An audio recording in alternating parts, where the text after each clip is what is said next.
Електрическите модели на Рено вече ще изпълняват музиката на Жан-Мишел Жар, пионер и жива легенда на електронната музика.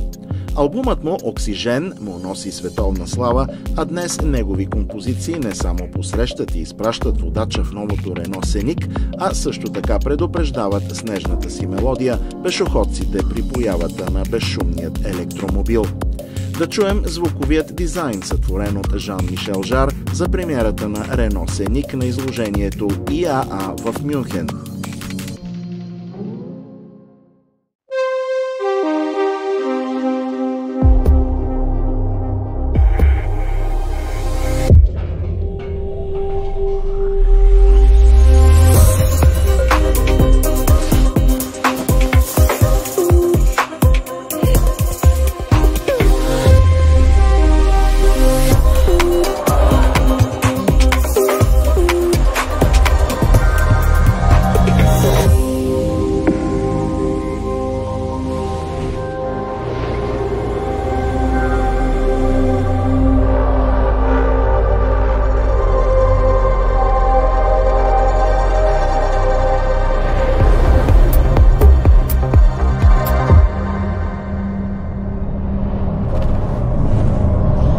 Hey Google, open the Solarby.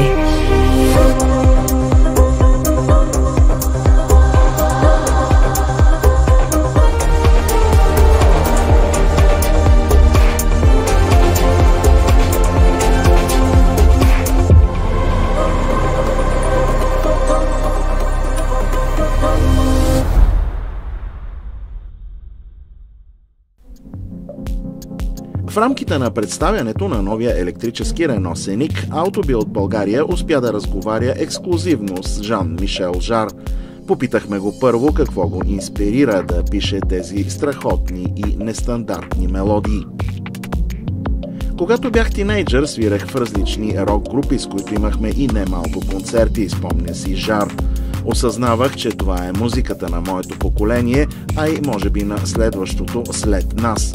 В същото време обаче имах усещането, че за мен лично не това е същинското революционно изкуство. Свирехме музика, която идваше от Америка, корените бяха отвъд океана. Така започнах да се интересувам повече от електронна музика и осъзнах, че това си е нашата европейска революционна или по-скоро еволюционна музика, защото стъпва на традициите на класическата музика, на нейната философия. Така се превърнах в част от пионерите на електронната музика, за които не бяха толкова важни нотите и солфежа, а звуците и шума, които идват от природата, от движението на колите по улиците. За мен вдъхновяващ е микса между песента на птичките и мелодията на кларинет в акомпанимент на двигател на автомобил. Разбира се, тук не говоря само за двигатели на Рено, а за колите въобще. И всичко това подплатено с ритъм от ударите на перкусия. Всичко това промени убеждението ми как да се прави музика. Откъде тогава идва космическото усещане в музиката на Жан-Мишел Жар? Чудим се от Auto-Bild България. За мен музиката е функция на времето и пространството, отговаря Жан-Мишел Жар. Когато работих върху албума «Оксижен», честно казано не съм мислил за Вселената, а за природата на Земята, за пространството около нас. За мен опазването на природата е от огромно значение, а в онези години тази тема не бе така популярна, както е сега. Поради тази причина с музиката си винаги съм се стремял да изразя колко важна за нас хората е свободата и опазването на пространството, което ни заобикаля.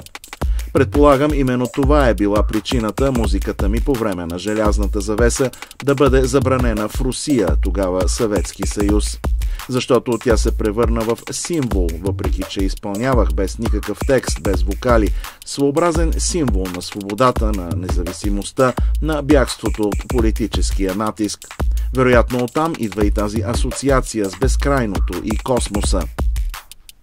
А знае ли Жан-Мишел Жар, че преди политическите промени в България музиката му звучеше под формата на сигнали в популярно неделно телевизионно предаване? Да, зная, че музиката ми е била използвана от Българската национална телевизия, усмихва ни се Жан-Мишел Жар.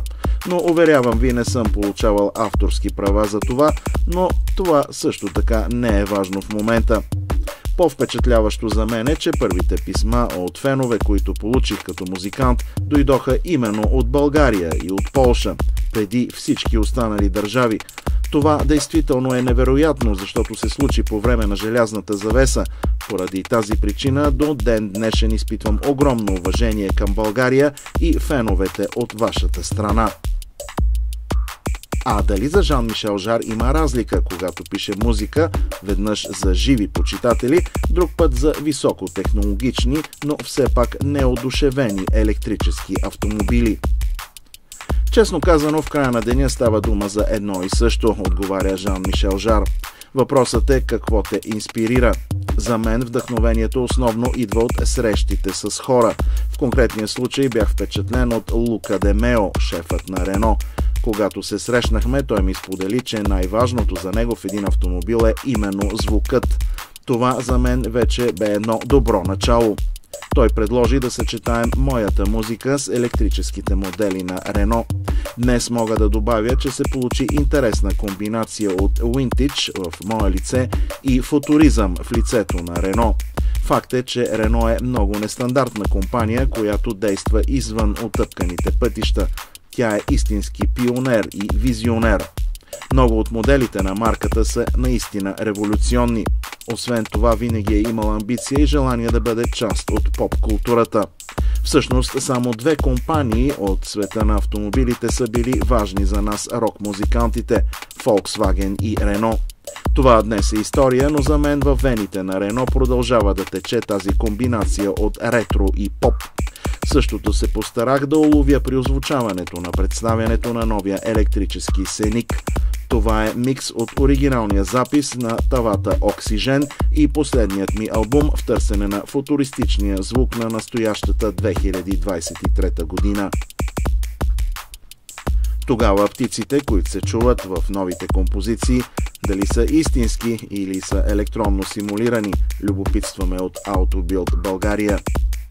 Разбира се, те също идват от синтезатора. Винаги съм обичал и предпочитал да имитирам природата. Подобно на легендарния режисьор Фредерико Фелини, който веднъж ми изподели в разговор, че не харесва истинското море. Той обожавал да пресъздава водната стихия в студио с огромни вентилатори, изрисувани декори и изкуствени вълни. За него това е личното усещане за море. То е по-поетично, за разлика от простото заснемане от брега или от кораб. За мен този процес на индивидуално пресъздаване на природата също е по-интересен.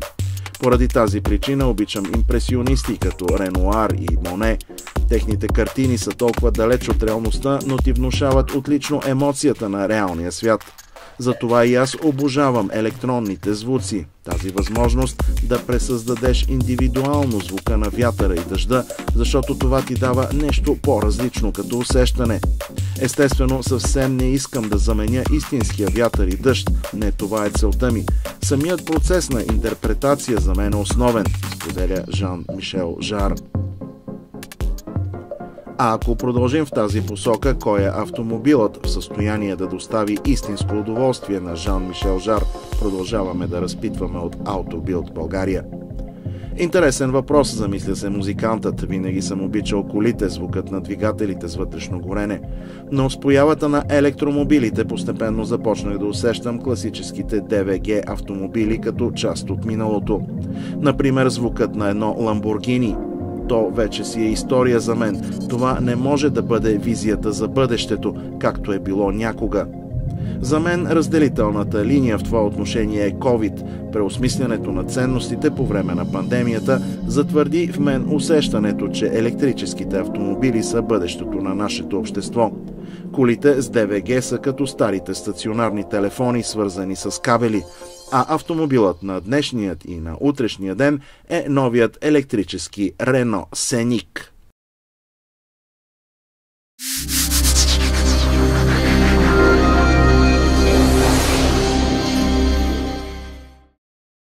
Autobild. Само ние казваме цялата истина.